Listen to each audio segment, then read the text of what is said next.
Bienvenue tout le monde.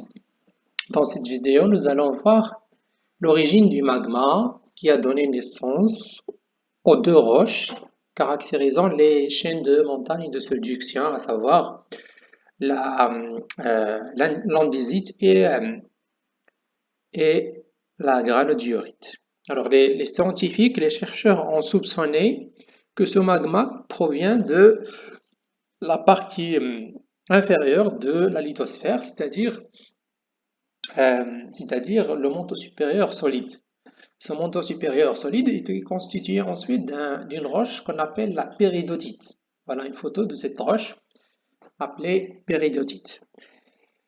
Ils ont donc, euh, euh, ils ont donc fait subir à cette roche des conditions de température et de pression variables pour, pour euh,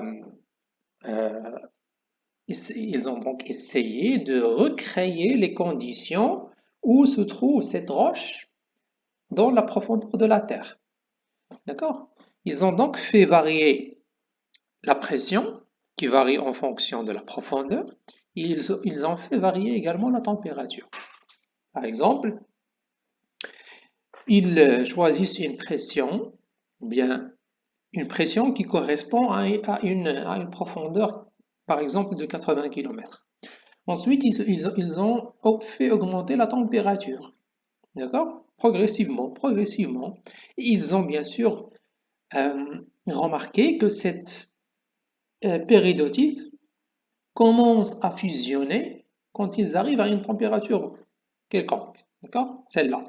Dans ce cas-là, si je fais la projection à une profondeur de 80 km, la péridotite dans le cas de cette figure à gauche, c'est une péridotite non hydratée, yani en absence de l'eau, d'accord? En absence de l'eau, pas d'eau. Il va fusionner à une température, d'accord?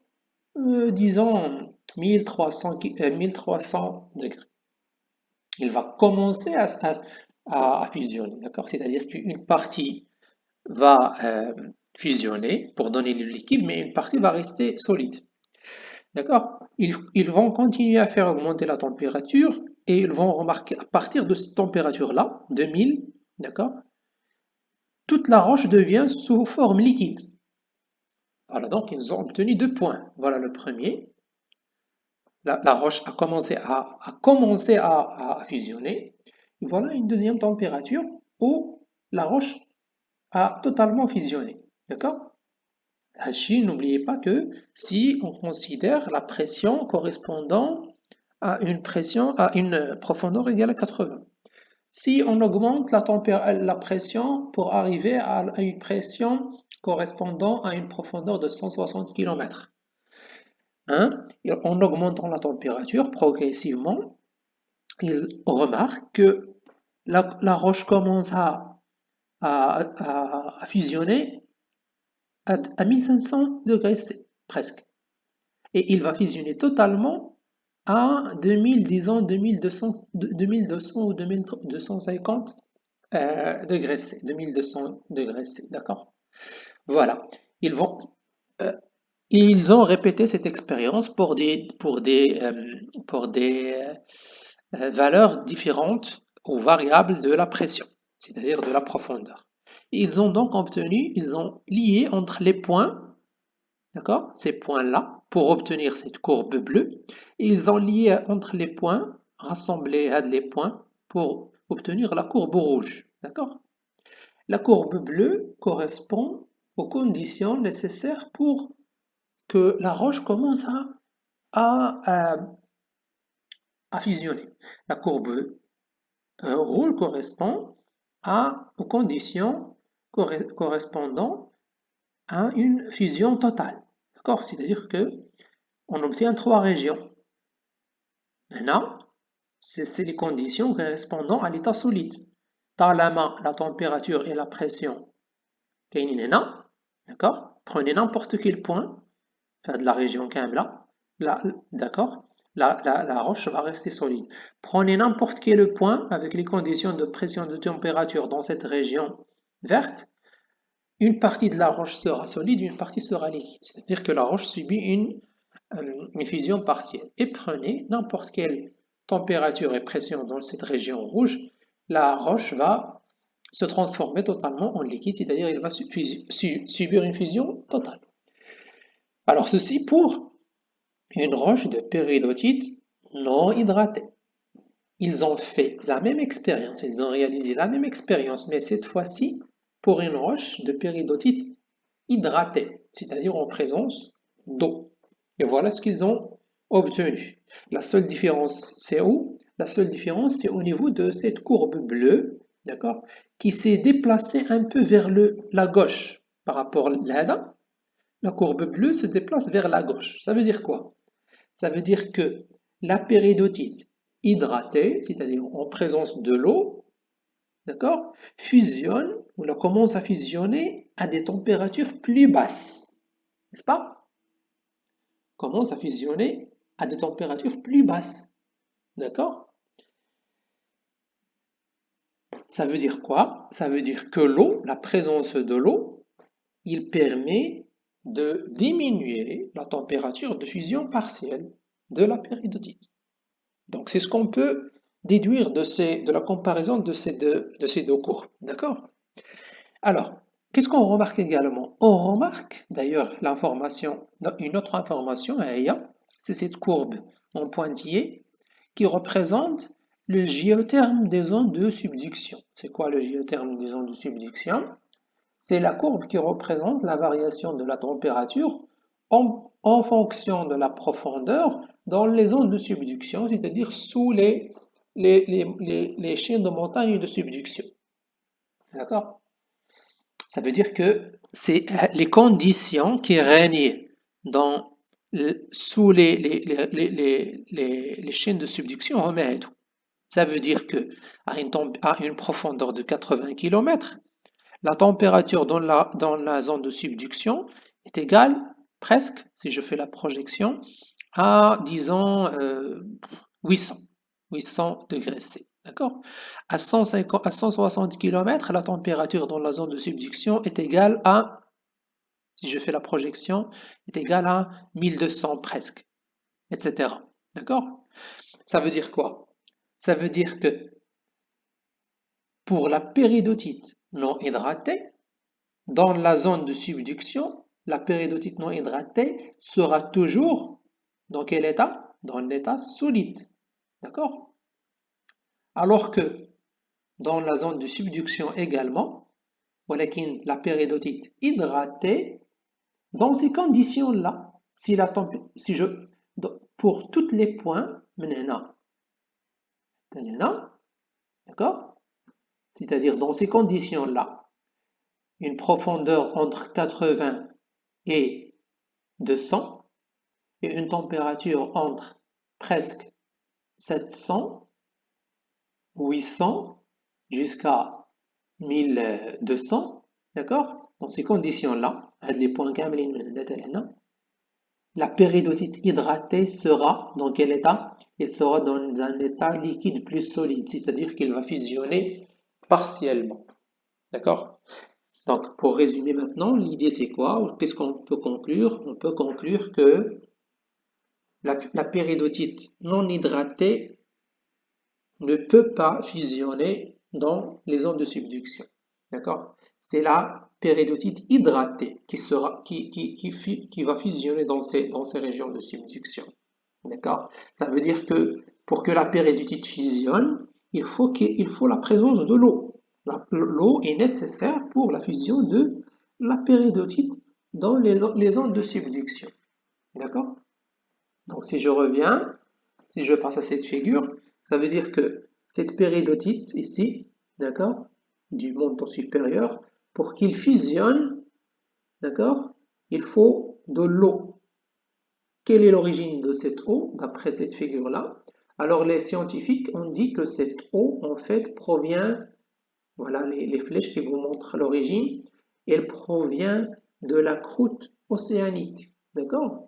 La croûte océanique,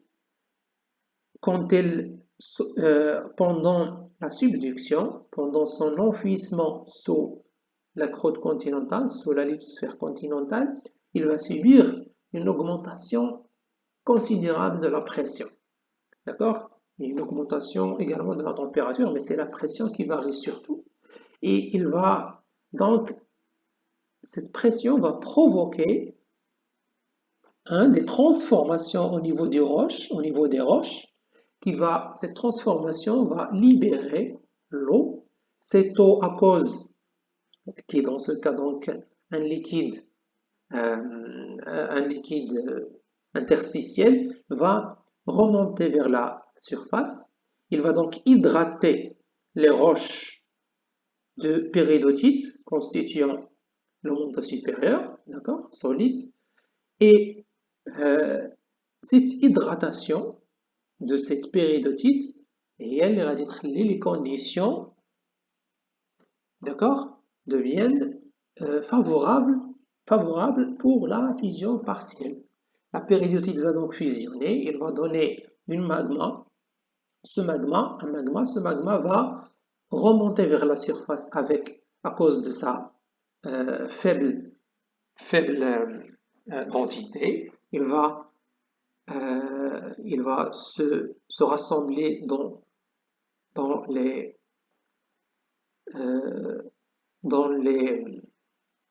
les chambres magmatiques avant de remonter vers la surface pour soit donner des plutons de granodiorite, soit arriver jusqu'à la surface pour donner l'andésite, c'est-à-dire provoquer un volcanisme andésitique.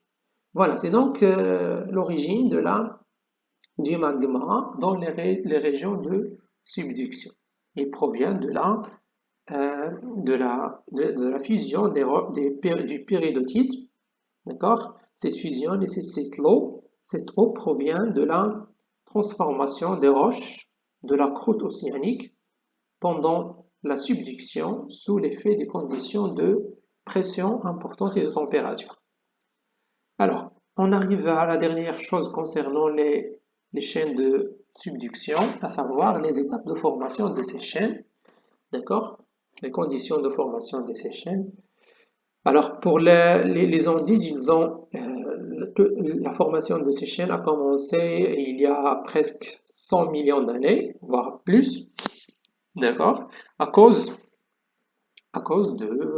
du rapprochement entre la plaque Nazca et la plaque sud-américaine, d'accord.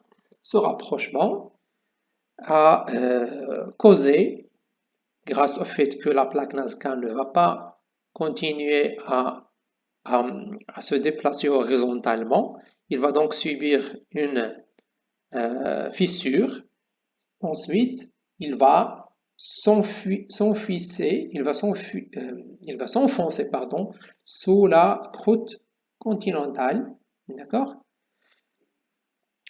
Puisque donc ceci est possible grâce au fait que, n'oubliez pas, la densité de la croûte océanique est supérieure à la densité de la croûte terrestre. Donc quand les deux quand il y a un rapprochement entre les deux, c'est la croûte océanique qui va s'enfoncer sous la croûte continentale, d'accord? Alors, ce rapprochement entre les deux plaques va provoquer bien sûr des phénomènes de subduction, apparition d'un volcanisme magmatique, un volcanisme andésitique, pardon. Mais ensuite, en plus de ça, il y aura des